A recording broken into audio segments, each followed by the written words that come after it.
This series is brought to you by Lone Mountain Land Company, First Security Bank, and the Big Sky Chamber of Commerce.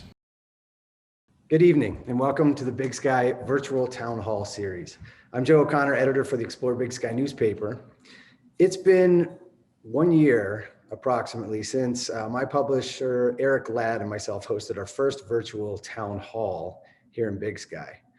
Big Sky Resort had just shut down a month early, and we were just starting to learn more about the COVID-19 coronavirus. It was a scary time for everyone. The news cycle was spinning so fast, and everyone had questions.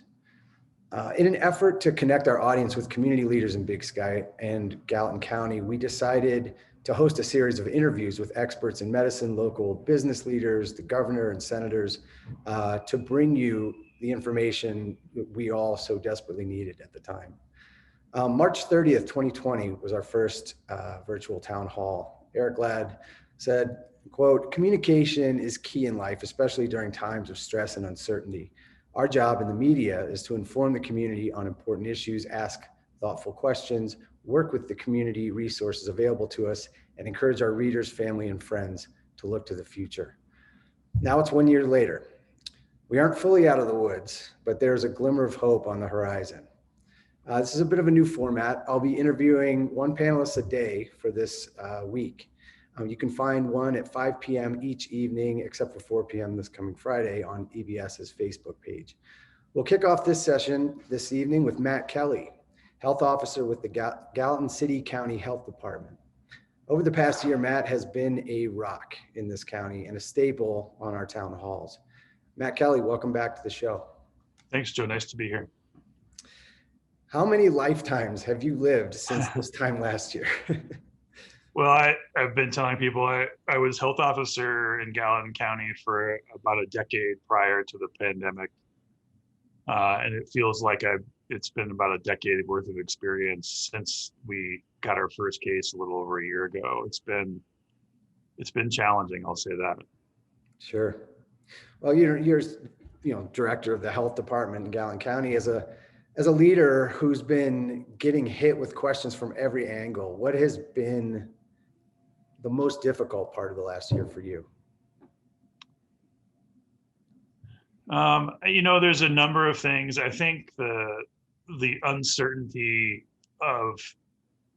that comes with having a new virus, comes with having a new vaccine, and then I think compounding that, sort of interspersing that into a very politically volatile year with the election that we had last year. Those things all that was really challenging. We just, a year ago, we were just really getting to know this virus.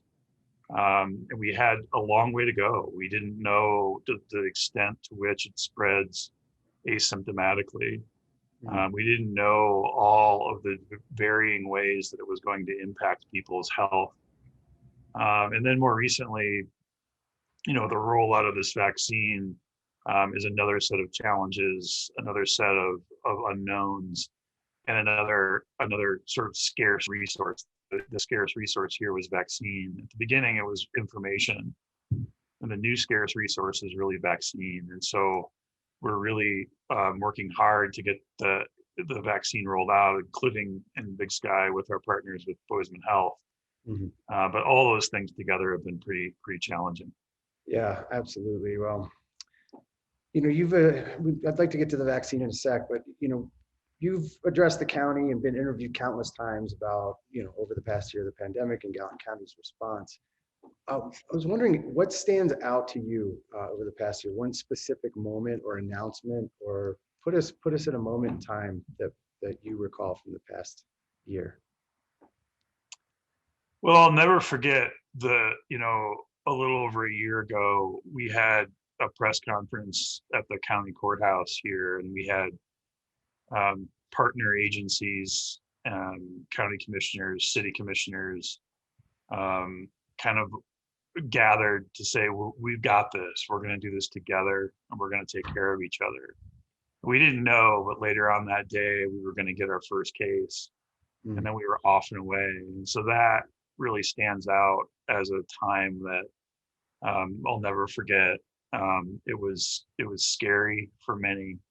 And there was, as I said, there were so many uncertainties with this new virus that it was pretty challenging. So I think, looking back a year ago, that day that we had our first cases, her first case here in Gallatin County and her first cases in Montana, combined with the fact that we had just had that press conference talking about how we were going to address this together, those two things were really a standout event in this whole thing for me. Yeah, I recall that as well. There were many question marks in the air, and it's been quite a year. Well, April 1 is a big day coming up. Talk a little about vaccine demands in Montana, Gallatin County, the federal government, and what we can expect on April 1st. Well, I mean, the good news is that we're getting to the point where the state is opening up eligibility for the vaccine to just about every adult over the age of 16, anybody who's eligible for the vaccine. The difficult part of that is that opened eligibility does not come with big new supplies of vaccine. We are seeing gradual increases in our supply. So we're not going to be able to provide the shot to everybody who wants it on April 1. But we are going to move into a phase where we're giving those shots out to people in those categories, but we're also going to continue to really focus on people in the older age groups, people with underlying health of 1B plus phase, people who have been waiting for a while. We're going to be really working hard to address that, because we haven't satisfied the demand for vaccine in 1B plus in Gallatin County. Unlike some of the counties around us in Montana, people are still coming to get it. When we put vaccine slots up for grabs on the public signups, they go pretty darn quick, within minutes, really. So we're still working through that. The good news is, we have well over 75% of people in their 80s vaccinated, well over 50%, probably over 60% now of people in their 70s vaccinated. So we are progressing through that. We're in the tens of thousands of people who have gotten their first dose. This week we'll take delivery of over 4,000 doses, maybe more than 4,500 doses. That is a high mark for us. So we're working through this, but we are going to need people to be patient because not everyone's going to be able to get the vaccine all at once. Gotcha. Well, and that's sort of where kind of the rubber hits the road, is sort of the supply and demand component of things. If there's been articles I've been reading about Billings potentially having an excess of vaccines, and whether that's people aren't getting vaccinated. How does that work? Is there any, do counties talk to each other? Is there any way that if Gallatin County has a demand that isn't being reached, and another county has a supply that's more than they need, is there any shifting there, working together? So we do talk to each other, but when we talk about vaccine allocation, we're really talking to the state. We're talking to the state health department, and they're working with the governor's office as they do that really difficult allocation of the state vaccine. So the state has control over a certain amount of vaccine, and they're divvying that up between the counties based on population, and also based on the capacity to provide the vaccine. And then there's also, don't forget, a federal allocation of vaccine that does not go through the state, that goes directly to pharmacies, to big box stores like Walmart, that goes out, that we don't have a lot of visibility on. And so there's these multiple flows of vaccine that are coming in. We really have most control over the state controlled vaccine, working with Bozeman Health and community health partners and MSU to work together to get that vaccine. That vaccine has gone to West Yellowstone, to Big Sky, and throughout the Gallatin Valley. What we don't really know is the federal supply of vaccine, and I think that is flowing to some other communities, potentially in larger numbers than in our county. I also think we're seeing more demand in Gallatin County, potentially just because of our educational. We tend to have younger population, tend to have a more educated population, and I think people who are more likely to take the vaccine, to be eager to get the vaccine, are going out to get it. And so I think the combination of those things maybe a slightly lower allocation on the statewide, but not super low. But then that federal vaccine is coming in different ways, and then I think just the demand is creating scarcity here in Gallatin County. And I know people are going other places to get it. I'll tell you what we're doing. When we get vaccine, we're turning it around and getting into arms as fast as we can, as safely as we can, not only through the pod that's going on at the county fairgrounds, but also with Bozeman Health in Big Sky, in West Yellowstone, just really working with partners to get it out when we do get it. Mm-hmm. Yeah, absolutely.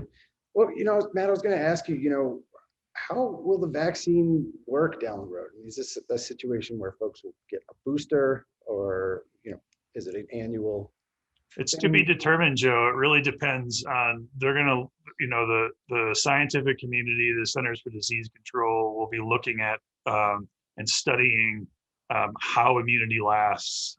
They'll be watching the virus to see how it evolves. We're already seeing variant strains of the virus. And where they see a need for a booster, they'll be able to produce one and send it out. It might be that something like the flu shot, where we're offered those different immunizations every year, every couple of years. It might be that we find that the immunity lasts longer and that won't be necessary. We don't quite know yet. Mm-hmm. Got it. Yeah, a lot of question marks still. Let me ask you, in terms of what the summer looks like, what you hope it will look like, what folks are, wanting to maybe get outside more. What do you see in terms of, gatherings, events, music, that type of thing? Well, a lot of it really depends on what we do now. I mean, what we do at the, as we finish out winter and move into spring, I know people are anxious to get back to whatever their normal is. We still have cases, and we still have a significant number of cases, and those cases are rising, and that's concerning.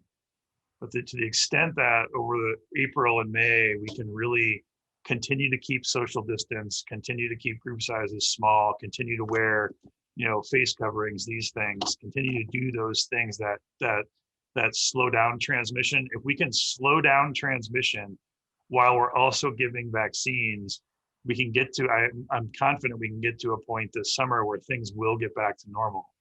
The concern that I have is we're starting to see cases creep up.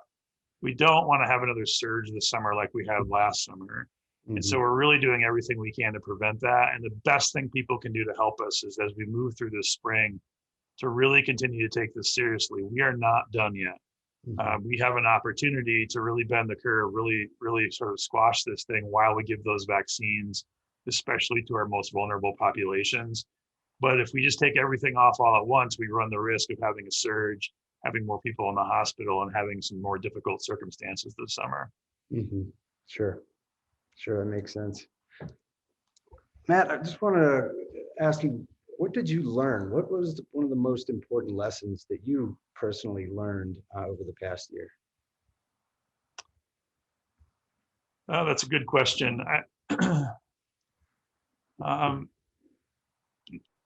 I think I learned that I knew this somewhat intuitively going in, but it was reinforced throughout the course of the past year, that we are best when we work together, and that we are much more handicapped in the way that we deal with things, major challenges like the coronavirus, if we're divided. And so that's been very challenging and very difficult, especially in a pretty divisive political year. As we move through this, if we're together, we can have a better testing system. We're better at getting vaccines out. We're better at communicating with one another. We're better at controlling spread. We're better. We just do a better job when we work together. I think where we run into real challenges is when we've been divided as a country, or divided as a state. That has been pretty challenging, and I think we knew that going in.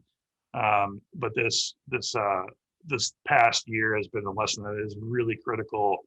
That unity is probably the most important ingredient to addressing the challenges that we have in front of us. Well said. Little empathy can go a long way, huh? Right. And listening can go a long way. I mean, listening in a way that is more than just waiting for somebody to stop talking, but really hearing what they're saying, trying to absorb that and trying to respond to it in a really conversational way. I think that's really important. It's something that I've tried to do throughout the pandemic.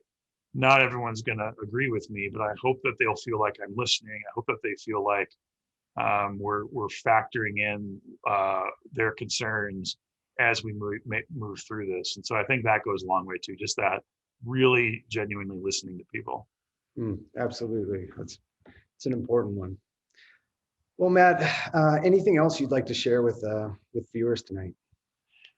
I think there's really good cause for optimism right now. We have a vaccine. I mean, a year ago, if you had said that we were going to have not one, not two, but 3 vaccines that we would be running on a daily basis at the fairgrounds, we're running vaccine clinics, same at the hospital.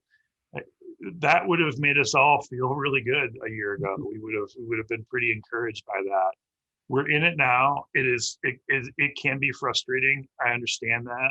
What we really need to do is 2 things. We need to continue to slow down spread, and we need to be able to get the vaccine when it's available. If we can get people to take the vaccine when it's available and be patient until it is, and continue to slow down spread, I think we have a chance for a really phenomenal summer. And that's what we're all working toward. That's what we all need, including us in public health. Well, yeah, fingers crossed, and we're in it together. Look out for one another, and as Matt Kelley says, listen. Well, thank you, Matt. Matt Kelley is the health officer with the Gallatin City-County Health Department. Matt, we really appreciate you taking the time to chat with us today. Thanks, Joe. You have a great day. Yep, thanks. You too. Bye. And thank you all for tuning in. I'm Joe O'Connor with EBS Newspaper, and this has been the first installment of the Big Sky Virtual Town Hall Series. Join us tomorrow at 5 p.m. when I sit down with Taylor Middleton, President and COO of Big Sky Resort. Taylor joined us a year ago on the town hall to discuss how the resort's handling the global pandemic from their perspective.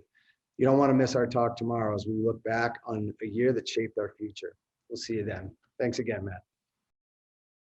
This series is brought to you by Lone Mountain Land Company, First Security Bank, and the Big Sky Chamber of Commerce.